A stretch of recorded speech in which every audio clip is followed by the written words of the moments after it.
কেমনে ধরি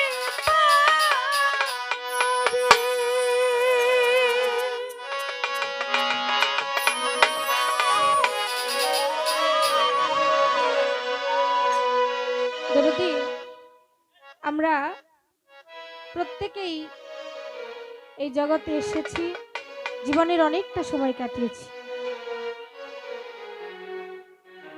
তাই একটা সময় যখন বুঝতে পারি যে এই তরিটা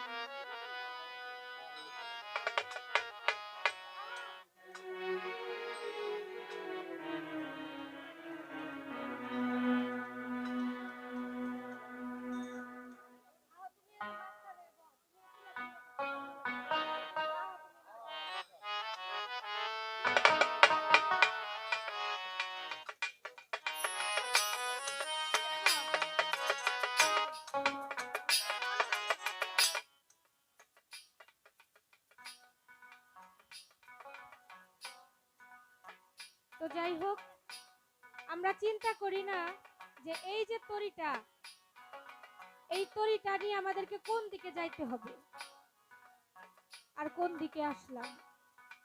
কিন্তু ওই যে যখন একজন গুরুর কাছে যাই, যখন আমার গুরু মধুর বাণী আমার কর্ণে দিয়ে বলে, বাজান গো তুমি এই দিকে আসো, তোমার এই দিকে যাওয়া উচিত।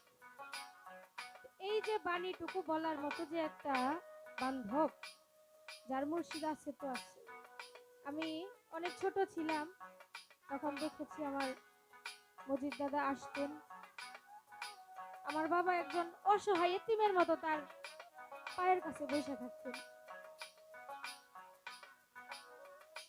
জানো, আমার দুনিয়ার মাঝে কিছুই নাই দয়াল গো, আমি যে তোমার দিকে চেয়ে আছি, তুমি আমার এই ভাঙ্গা তরি যেই দিকে নিয়ে যাবা আমি ওই দিকেই যাইতে রাজি।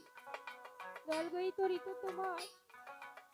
যেই দিন হতে আমি তোমার নামে নিজেকে সঁপে দিয়েছি, আমার মজিদ চান আমার বলতে আর কিছু রাখি না। তাই আমার এই তরি নিয়ে আমি কোন দিকে যাব? আমার মজিদ চান যেই দিকে দাঁড়িয়ে আছি আমার পথ হচ্ছে। আমার হাইলের বৈঠা বৈঠা খাইল রে গুনা,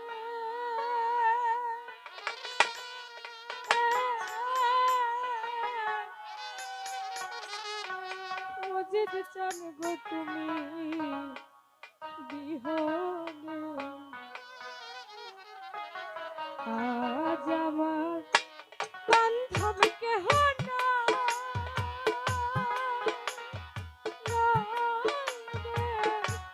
দয়াল গুরু তুমি বিহনে, আজ আমার দরদি কেউ নাই রে, মজিদ চান গো তুমি বিহনে।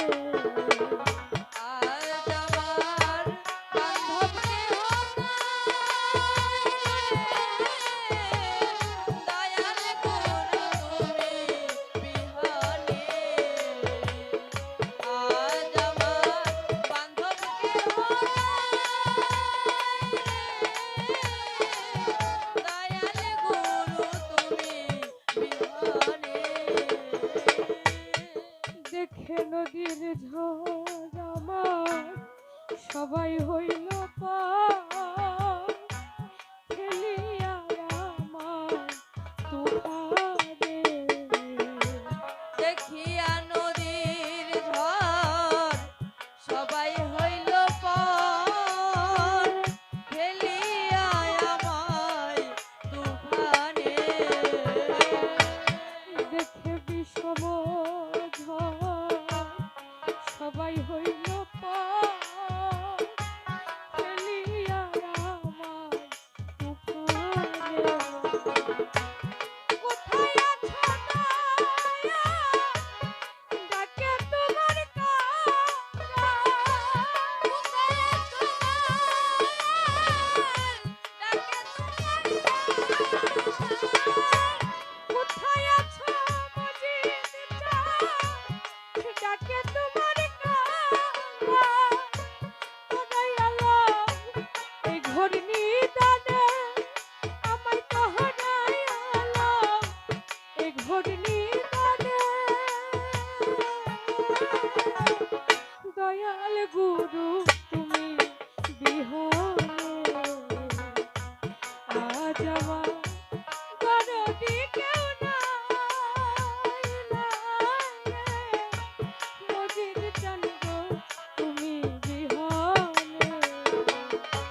গুরুর চরণে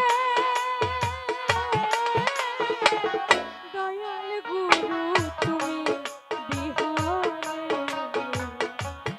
আজ আমার বান্ধব কেহ নাই রে। দয়াল গুরু তুমি বিহনে আর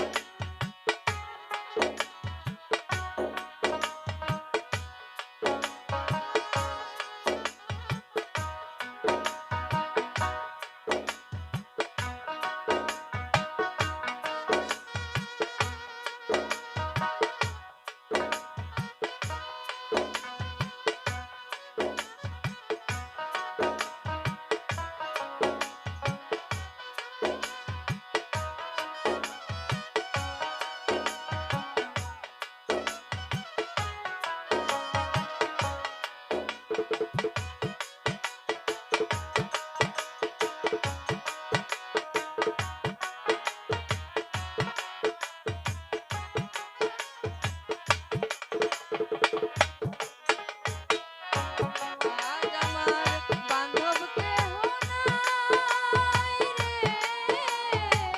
দয়াল গুরু তুমি বিহনে আজ আমার বান্ধব কেহ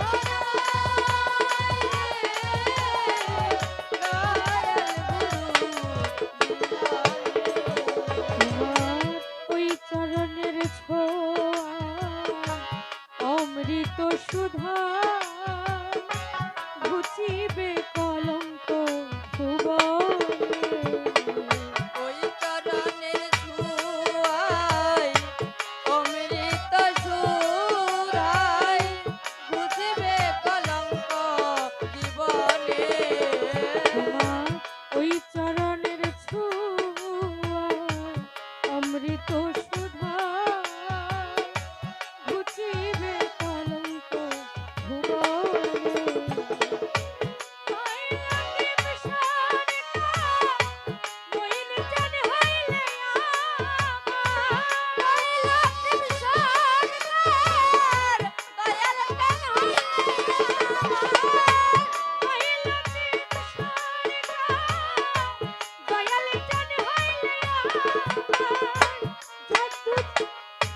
ধন্য জীবন